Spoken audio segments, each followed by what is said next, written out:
ಹೇಳು ತಾಯಿ, ಎಲ್ಲಿದೆ ಶ್ರೀಚಕ್ರ? ಶ್ರೀಚಕ್ರ ಇಷ್ಟು ದಿನ ಇದೇ ವಿಗ್ರಹದ ಕಾಲ ಅಡಿಯಲ್ಲಿ ಸಿಕ್ಕಿ ಹಾಕಿಕೊಂಡಿತ್ತು.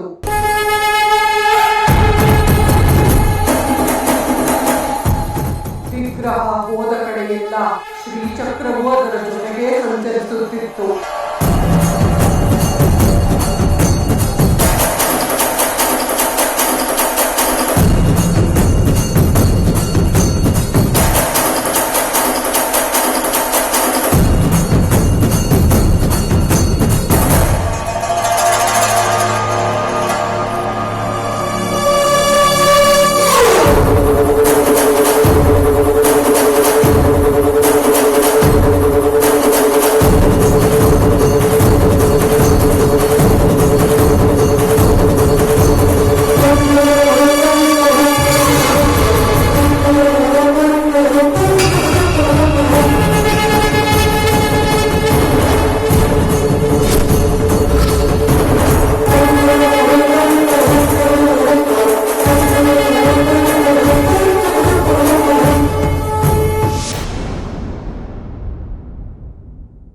ಅಂದರೆ ಇಷ್ಟು ದಿನ ಈ ವಿಗ್ರಹದ ತಳಭಾಗದಲ್ಲೇ ಶ್ರೀಚಕ್ರ ಇತ್ತ?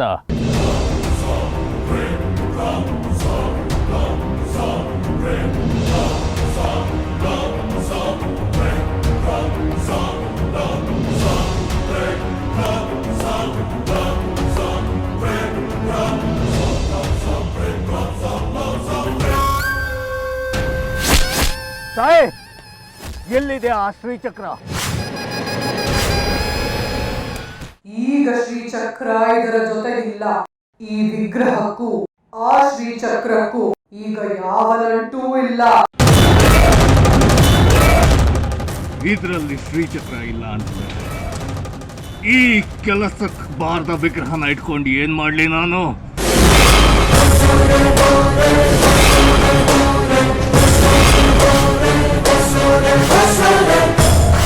ಈಗಲೂ ಶ್ರೀಚಕ್ರ ನಮ್ಮ ಕೈ ತಪ್ಪೋಯ್ತು. ವಂಚನೆ! ಆ ಬಿಕಾರಿ ದಾಸಪ್ಪನ ನೋಡಿದಾಗಲೇ ಅನ್ಕೊಂಡೆ ಇವನೇನೋ ಕಿತಾಪತಿ ಮಾಡೋದಕ್ಕೆ ಬಂದಿಯಾನೆ ಅಂತ. ಹಾಗೆ ಮಾಡ್ಬಿಟ್ಟ.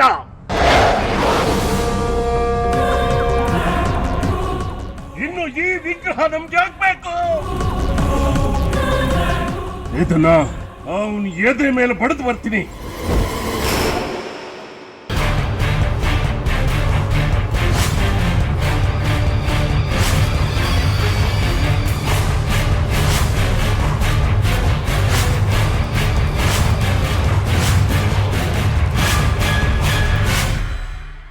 ಎಂಥ ಕೆಲಸ ಮಾಡಿಬಿಟ್ರಿ.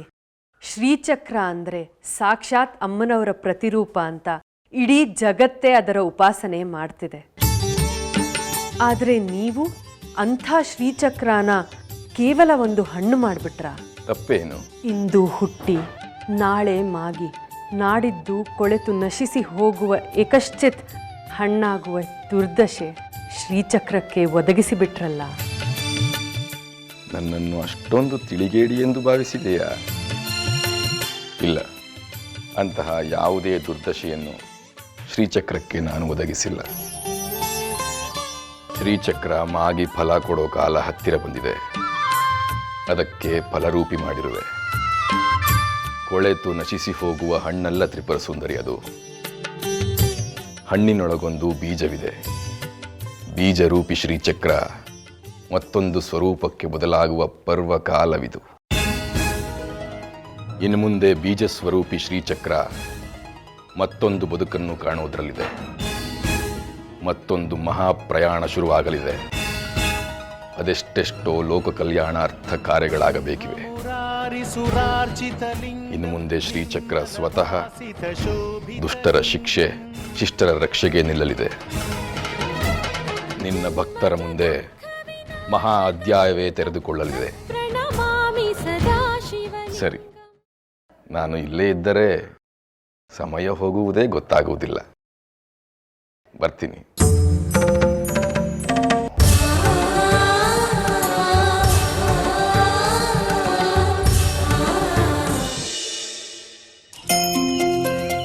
ಲಲಿತಾ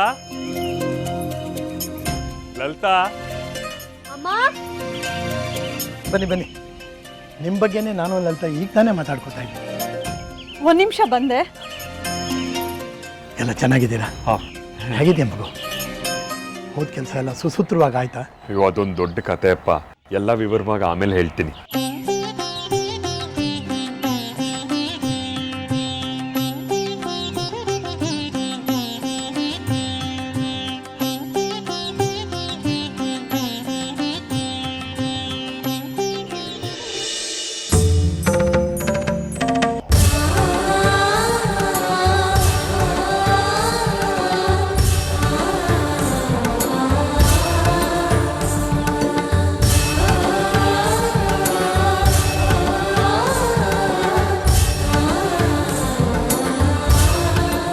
ಬನ್ನಿ ಬನ್ನಿ, ಒಳಗೆ ಮಾತಾಡೋಣ.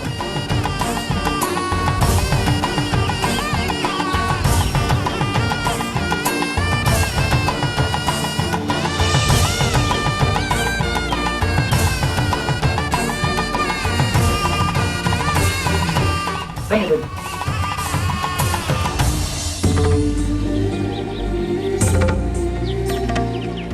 ಅಪ್ಪ ಒಂದ್ ನಿಮಿಷ. ಅಮ್ಮ ಅಮ್ಮ ಬಂದೆ. ಇದು ಅರಿಹಂತಪುರ ದಕ್ಷಿಣನಾಥನ್ ಪ್ರಸಾದ ತಗೋ. ದೇವ್ರ ಮನೆಯಲ್ಲಿ ಇಟ್ಬಿಡು. ಸರಿ. ಪ್ರಯಾಣ ಮಾಡಿ ಸುಸ್ತಾಗಿರ್ಬೇಕು. ಸ್ನಾನ ಮಾಡಿ ಮಧ್ಯಾಹ್ನದಷ್ಟೊತ್ತಿಗೆ ಹಬ್ಬದ ಅಡುಗೆ ಮಾಡ್ತೀನಿ. ಶಾವಿಗೆ ಪಾಯಸ ಮಾಡ್ಲಾ? ಎಲ್ಲರೂ ಕೂತ್ಕೊಂಡು ಒಟ್ಟಿಗೆ ಊಟ ಮಾಡಿ ಯುಗಗಳೇ ಆಗೋಗಿದೆ ಅನ್ನಿಸ್ಬಿಟ್ಟಿದೆ. ಮಾಡು ಮಾಡು, ನಿನಗೇನು ಮಾಡಬೇಕು ಅನ್ಸುತ್ತೋ ಅದನ್ನೆಲ್ಲ ಮಾಡಿಬಿಡು ಇವತ್ತು. ಇದೆಲ್ಲ ಇವತ್ತೊಂದಿನ ತಾನೆ, ನಾಳೆಯಿಂದ ಅದೇ ರಾಗ ಅದೇ ಹಾಡು. ಅದಿಲ್ಲ ಇದಿಲ್ಲ ದುಡ್ಡಿಲ್ಲ ಅಂತ. ಇವತ್ತೊಂದು ದಿವಸ ಮಧ್ಯಾಹ್ನ ಎಲ್ಲರೂ ಒಟ್ಟಿಗೆ ಕೂತು ಊಟ ಮಾಡಿಬಿಡೋಣ. ಹೌದು, ನೀವೇನು ಹೇಳ್ಬಿಡ್ತೀರಿ? ಮನೆ ನಡೆಸ್ಬೇಕಾಗಿರೋಳು ನಾನು ತಾನೆ. ನಮಗಿರೋ ಆದಾಯಕ್ಕೆ ಕೈ ಬಾಯಿ ಕಟ್ಟದೆ ಇನ್ನೇನು ಮಾಡಲಿ? ನಿಮಗೆ ಈ ಸರ್ತಿ ಕೆಲಸ ಬೇರೆ ಇಲ್ಲ. ಈ ತಿಂಗಳು ಹೇಗೆ ಸಾಕ್ಸೋದು ಅನ್ನೋದೇ ನನಗೆ ಯೋಚನೆ ಆಗಿತ್ತು.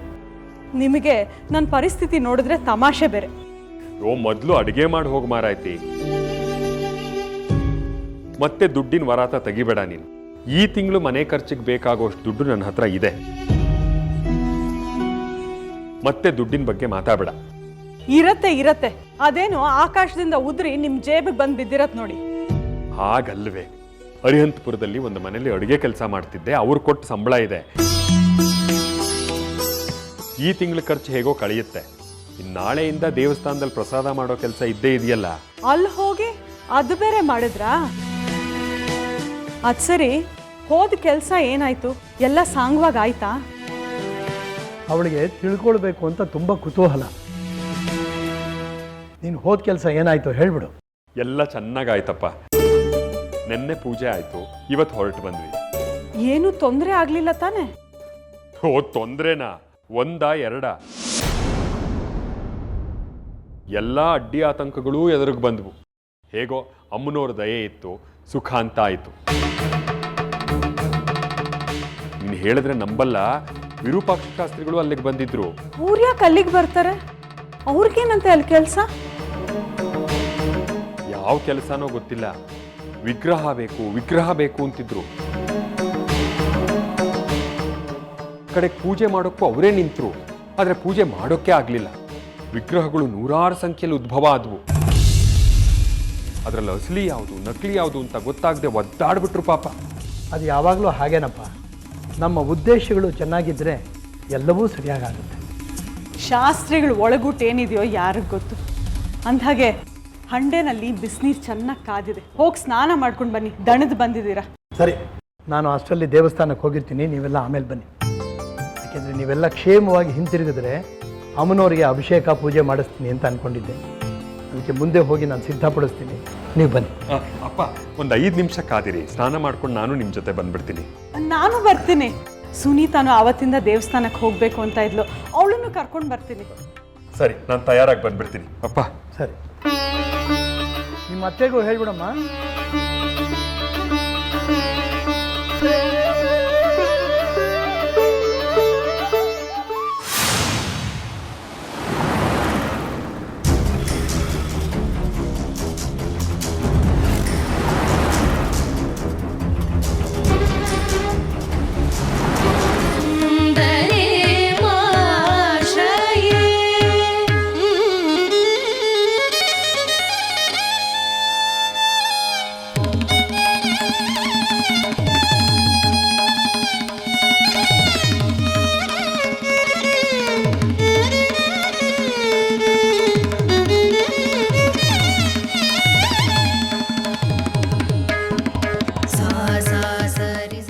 ಚೆನ್ನಾಗಿದ್ಯಾ ಬಂಗಾರಿ? ಹ್ಞೂ ಚೆನ್ನಾಗಿದ್ದೀನಿ. ಸುಭಕ್ಷೋಜಕುಂಭಂ ಸುಧಾಪೂರ್ಣಕುಂಭಂ ಪ್ರಸಾದಾವಲಂಬಂ ಪ್ರಪುಣ್ಯಾವಲಂಬಂ ಸದಾ ಸೇತು ಬಿಂಬಂ ಸದಾ ನೋಷ್ಟಬಿಂಬಂ ಕಟಾಕ್ಷೇ ದಯಾರ್ಧಂ ಕರೆ ಜ್ಞಾನಮುದ್ರಂ ಕಲಾಭಿರ್ವಿನಿದ್ರಂ ಕಲಾಪೈ ಸುಭದ್ರಂ ಪುರಸ್ತ್ರೀ ವಿನಿದ್ರಂ ಪುರಸ್ತುಂಗಭದ್ರಂ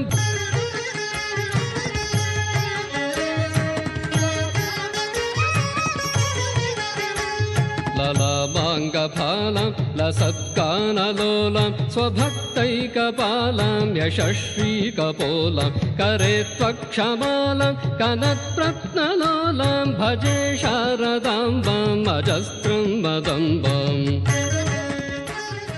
ಬಂಗಾರಿ, ನೀನು ತಿನ್ನು. ಹ್ಞೂ.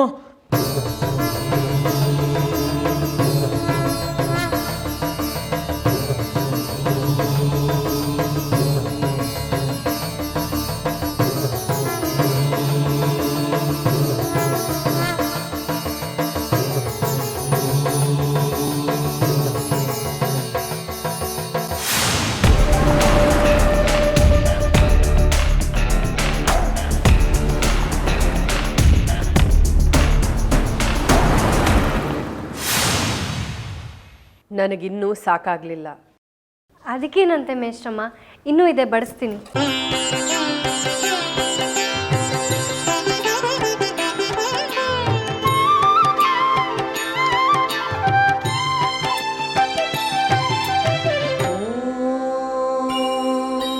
या देवी सर्वभूतेषु विष्णुमायेति शब्दिता नमस्तस्यै नमस्तस्यै नमस्तस्यै नमो नमः नमस्तस्यै नमो नमः. या देवी सर्वभूतेषु बुद्धिरूपेण संस्थिता नमस्तस्यै नमस्तस्यै नमस्तस्यै नमो नमः नमस्तस्यै नमो नमः. ಆ ಹಣ್ಣು ಯಾರಿಗೂ ಸಿಗಕೂಡದು. ಪೂರ್ತಿ ಹಣ್ಣನ್ನು ಜಾಜಿಯೇ ಭಕ್ಷಿಸಬೇಕು. ಹಾಗಾಗುವ ಹಾಗೆ ನೋಡಿಕೊಳ್ಳುವ ಜವಾಬ್ದಾರಿ ನಿನ್ನದು. ಖಂಡಿತ ಆ ಹಣ್ಣನ್ನ ಜಾಜಿನೇ ಭಕ್ಷಿಸ್ತಾಳೆ. ನೀವು ನಿಶ್ಚಿಂತೆಯಿಂದ ಇರಿ.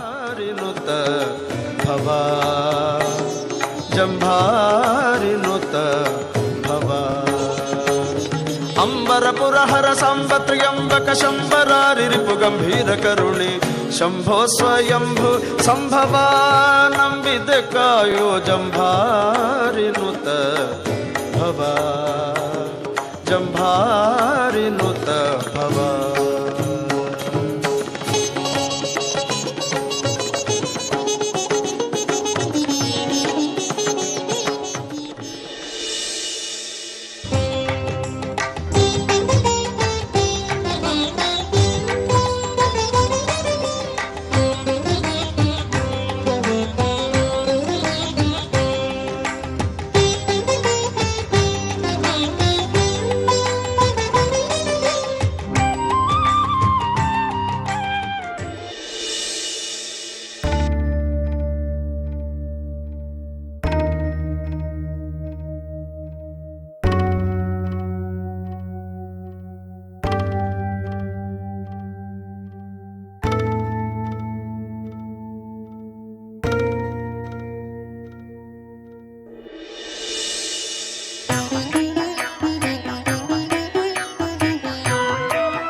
नित्यानन्दकरी वराभयकरी सौन्दर्य रत्नाकरी निर्धूताखिल घोर पावनकरी प्रत्यक्ष माहेश्वरी प्रालेयाचल वंश पावनकरी काशीपुराधीश्वरी भिक्षां देहि कृपावलम्बनकरी मातान्नपूर्णेश्वरी नानारत्न विचित्र भू भक्षणकरि हेमाम्बर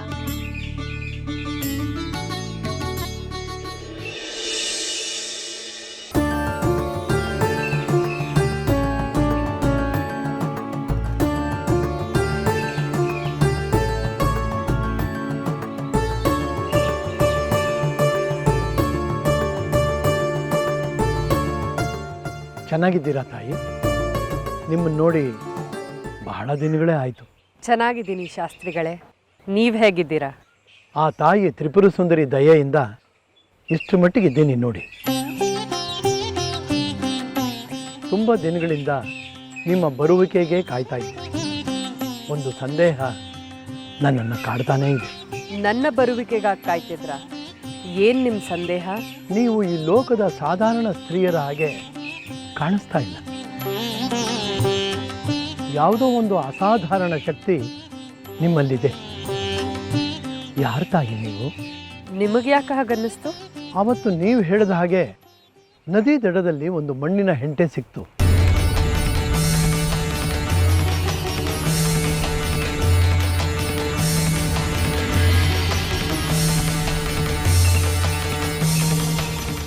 ಜಾಜಿಗೆ ಆವತ್ತು ನೀವು ಅದನ್ನು ಒಡೆದು ನೋಡು, ಅದರಲ್ಲಿ ಒಂದು ವಿಗ್ರಹ ಇರುತ್ತೆ ಅಂತ ಹೇಳಿದ್ರಂತೆ.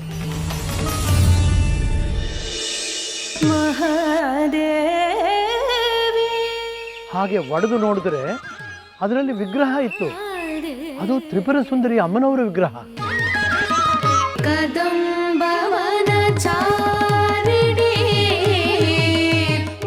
ಪುನಃ ಜಾಜಿ ನಿಮಗೆ ಸಿಕ್ಕಿದಾಗ ಇದನ್ನು ತಗೊಂಡೋಗಿ ದಕ್ಷಿಣನಾಥನ ನೆತ್ತಿ ಮೇಲಿಟ್ಟು ಪೂಜೆ ಮಾಡು ಅಂತ ಹೇಳಿದ್ರಂತೆ.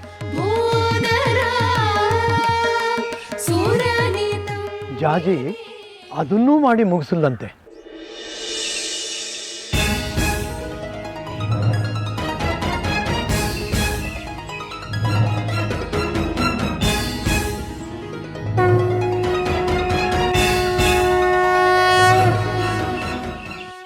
ಇದೆಲ್ಲ ಗಮನಿಸಿದ್ರೆ ಅಲೌಕಿಕವಾಗಿ ಕಾಣುತ್ತೆ.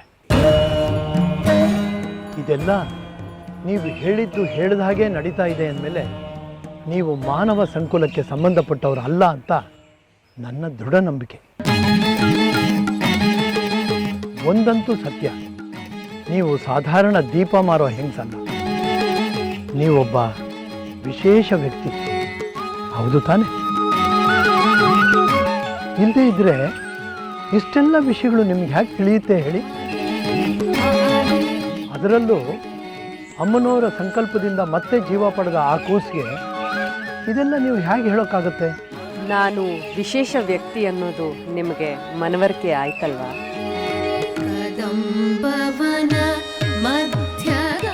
ಅಂದರೆ ನೀವು ಈಗ ನಾನು ಯಾರು ಅಂತ ತಿಳ್ಕೊಳ್ಳೋದು ಮುಖ್ಯ ಅಲ್ಲ. ತುರ್ತಾಗಿ ನಿಮ್ಮಿಂದ ಒಂದು ಕಾರ್ಯ ಆಗಬೇಕಾಗಿದೆ. ಅದೇನು ಹೇಳಿ ತಾಯಿ? ನೀವು ಹೇಳಿದ ಮಾತನ್ನು ತೆಗೆದುಹಾಕೋ ಅಷ್ಟು ಮೂರ್ಖ ನಾನಲ್ಲ. ನನ್ನಿಂದ ಅದೇನಾಗಬೇಕು ಹೇಳಿ? ಜಾಜಿ ಮದುವೆ.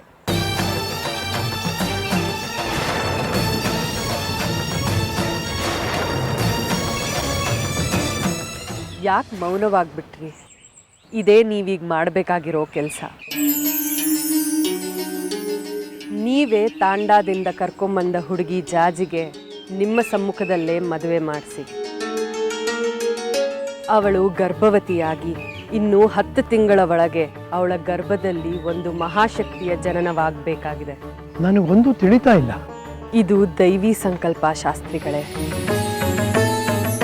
ಜಾಜಿ ಗರ್ಭಸಂಜಾತ ಶಿಶುವು ಅಸಾಧಾರಣ ಶಕ್ತಿಯನ್ನ ಮೈಗೂಡಿಸ್ಕೊಂಡು ಹುಟ್ಟತ್ತೆ.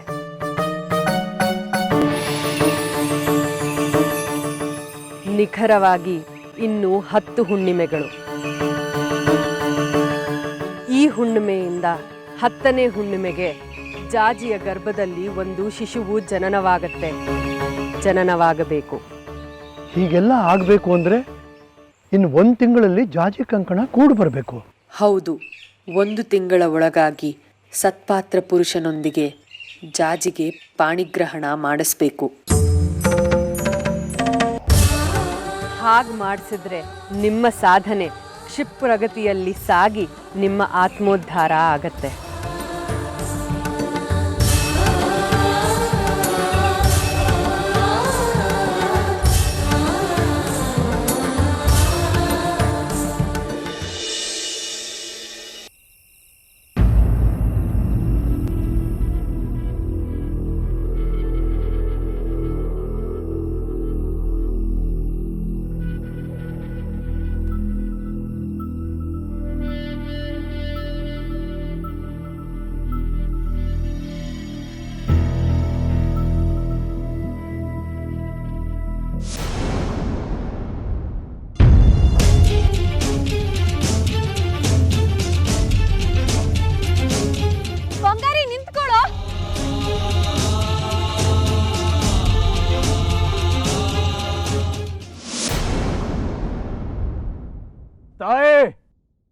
ಕಪಾಲ ರುದ್ರೇ, ಕಾಲ ಭೈರವೇ, ನನ್ನ ಸಂಶಯಗಳನ್ನ ನಿವಾರಿಸು ತಾಯೇ, ನಿವಾರಿಸು.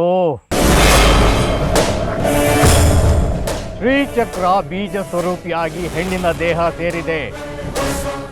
ಮಾನವ ದೇಹ ಸೇರಿದ ಮಾತ್ರಕ್ಕೆ ನಾಶವಾಗಿ ಹೋಗುತ್ತಾ? ನಾಶವಾಗಿಲ್ಲ ಅಂದ ಮೇಲೆ ಅದನ್ನ ನಾವು ಪಡೆಯೋದಾದ್ರೂ ಹೇಗೆ? ಇಲ್ಲ, ಶ್ರೀಚಕ್ರಕ್ಕೆ ನಾಶವಿಲ್ಲ, ಆದರೆ ಅದರ ಸ್ವರೂಪ ಬದಲಾಗಿದೆ. ಈಗ ಬೀಜ ರೂಪಿಯಾಗಿರೋ ಶ್ರೀಚಕ್ರವು ಮುಂದೆ ಮಾನವ ಜನ್ಮ ಪಡೆಯಲಿದೆ. ಹಣ್ಣಿನ ರೂಪದ ಶ್ರೀಚಕ್ರವನ್ನು ಸೇವಿಸಿದ ಹೆಣ್ಣಿನ ಗರ್ಭದಲ್ಲಿ ಶ್ರೀಚಕ್ರ ಸ್ವರೂಪಿ ಶಿಶುವಿನ ಜನನವಾಗುತ್ತದೆ. ಇಂದಿನಿಂದ ಸರಿಯಾಗಿ 10ನೇ ಹುಣ್ಣಿಮೆಗೆ ಆ ಶಿಶುವಿಗೆ ಭೂಸ್ಪರ್ಶವಾಗಲಿದೆ. ಆ ಶಿಶುವನ್ನು ನಿಮ್ಮ ವಶ ಮಾಡಿಕೊಂಡರೆ ನಿಮ್ಮ ಕಾರ್ಯ ಸಾಧನೆಯಾಗುತ್ತದೆ.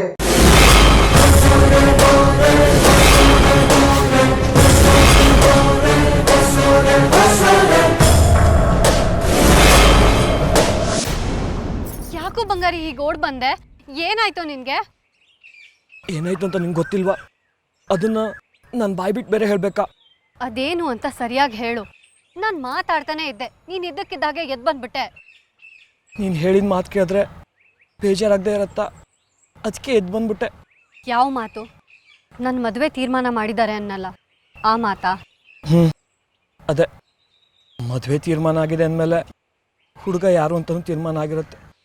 ನಂಗೆ ಗೊತ್ತು ನೀನು ಸಿಗಲ್ಲ ಅಂತ. ಹಾಗೆಲ್ಲ ಏನೂ ಆಗಲ್ಲ ಕಣೋ ಬಂಗಾರಿ. ಹುಡುಗ ಯಾರು ಏನು ಅಂತ ಇನ್ನೂ ತೀರ್ಮಾನ ಆಗಿಲ್ಲ ಕಣೋ. ಹುಡುಗನೂ ನೋಡಿರ್ತಾರೆ, ನೀನೇ ಸರಿಯಾಗಿ ಕೇಳ್ಕೊಂಡಿರಲ್ಲ ಅಷ್ಟೆ. ನಂಗೆ ಗೊತ್ತು ನೀನು ಸಿಗಲ್ಲ ಅಂತ. ಯಾಕೋ ಈ ಥರ ಆಡ್ತಿದ್ಯಾ? ನಾನೇ ಅವಾಂತರ ಅಂದರೆ ನನಗಿಂತ ದೊಡ್ಡ ಎಡವಟ್ ನೀನು. ನಿನ್ನ ಹತ್ರ ಈ ವಿಷಯನ ಹೇಳಲೇಬಾರ್ದಾಗಿತ್ತು ನಾನು. ನಿನಗೆ ಸಮಾಧಾನ ಮಾಡ್ಕೊಂಡು ಕೂರಕ್ಕಾಗಲ್ಲ ನನಗೆ. ನಾನು ಹೋಗ್ತೀನಿ. ಹೋಗು ಹೋಗು, ಯಾವನೋ ಬರ್ತಾನೆ, ತಾಳಿ ಕಟ್ಸ್ಕೊ ಹೋಗು. ನನ್ನ ಹತ್ರ ಬರಬೇಡ ನೀನು. ಯಾಕೋ ಈ ಥರ ಚಿಕ್ಕ ಮಕ್ಳ ಥರ ಆಡ್ತಿದ್ಯಾ? ಹುಡುಗ ಯಾರು ಏನು ಅಂತ ಇನ್ನೂ ಗೊತ್ತಾಗಿಲ್ಲ ಕಣೋ. ಈಗ ಹೇಳ್ದಿದ್ರೇನು, ಆಮೇಲೆ ಹೇಳ್ತಾರೆ. ಈ ಚಪ್ಪಲಿ ಕಾಯೋ ಬಂಗಾರ ಹೆಸರನ್ನ ಯಾರು ಹೇಳ್ತಾರೆ ಹೇಳು? ಅದರಲ್ಲೂ ನನ್ನಂತೂ ನೀವು ಮದುವೆ ಮಾಡ್ಕೊಡೋದಕ್ಕೆ ಯಾವ ಅಪ್ಪ ಅಮ್ಮ ತಾನೇ ಒಪ್ತಾರೆ ಹೇಳು? ಯಾರು ಒಪ್ತಾರೋ ಬಿಡ್ತಾರೋ, ನಾನು ನಿನ್ನನ್ನು ಒಪ್ಪಿದ್ದೀನಿ. ನಿನ್ನ ಹೆಸರನ್ನ ನಾನು ಹೇಳ್ತೀನಿ ಅಷ್ಟೇ. ಅದರಿಂದ ಏನು ಪ್ರಯೋಜನ ಆಗಲ್ಲ ಕಣೆ. ನನ್ನ ಜೊತೆ ಮದುವೆ ಮಾಡ್ಕೊಡೋಕ್ಕೆ ಯಾರು ಒಪ್ತಾರೆ ಹೇಳು? ಇನ್ಯಾರ್ದೋ ಕೈಲಿ ನಿಂಗೆ ತಾಳಿ ಕಟ್ಟಿಸ್ತಾರೆ.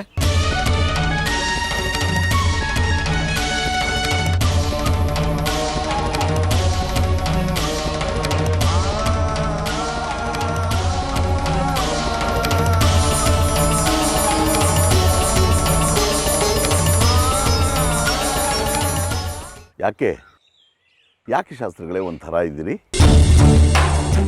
ಏನಾದರೂ ಸಮಸ್ಯೆನಾ? ಏನಿಲ್ಲ. ಯಾಕೆ? ನಿಮ್ಮ ಮುಖ ನೋಡೇ ನಿಮ್ಮ ಮನಸ್ಸಿನಲ್ಲಿ ಏನಿದೆ ಅಂತ ಹೇಳಬಲ್ಲೆ ಶಾಸ್ತ್ರಿಗಳೇ. ನನ್ನಲ್ಲಿ ಯಾಕೆ ಮುಚ್ಚುಮರೆ? ಹೇಳಿ, ಅದೇನು ಸಮಸ್ಯೆ? ಮನಸ್ಸಾದರೂ ಹಗುರಾಗುತ್ತೆ. ದೇಶಿಕರೇ, ಈ ವಿಷಯ ನೀವು ಕೇಳಿದ್ರೆ ನೀವು ಚಡ್ಪಡಿಸ್ತೀರಿ. ಹೇಳಲೇಬೇಕು.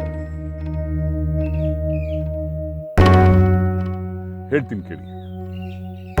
ಶ್ರೀಚಕ್ರದ ಅವತಾರ ಶುರುವಾಗಿದೆ. ಏನು? ಶ್ರೀಚಕ್ರದ ಹೊಸ ಅವತಾರವೇ? ಸಿಕ್ತು ಅನ್ನೋ ವೇಳೆಗೆ ಕೈ ತಪ್ಪು ಹೋಯ್ತು. ಅದು ಈಗ ಎಲ್ಲಿದೆ ಅದು? ಹೇಳ್ತೀನಿ ದೇಶಿಕರೇ, ಆದರೆ ಈ ವಿಷಯನ ನೀವು ಯಾರಿಗೂ ಹೇಳೋ ಹಾಗಿಲ್ಲ. ಅಮ್ಮನವ್ರ ಮೇಲೆ ಆಣೆ. ಇದು ನೀವಿಡ್ತಿರೋ ಆಣೆ ಅಲ್ಲ ಶಾಸ್ತ್ರಿಗಳೇ. ಆ ಅಮ್ಮನವರೇ ನಿಮ್ಮ ಬಾಯಲ್ಲಿ ನುಡಿಸಿ ನನಗೆ ಸೂಚನೆ ಕೊಡ್ತಾ ಇರೋದು. ನಾನಾಗೆ ಹೇಳೋದು ಇಲ್ಲ, ನಾನಾಗೆ ಕೇಳೋದು ಇಲ್ಲ. ಹೇಳಿ, ಎಲ್ಲಿದೆ ಆ ಶ್ರೀಚಕ್ರ? ಜಾಜಿ ದೇಹದೊಳಗೆ.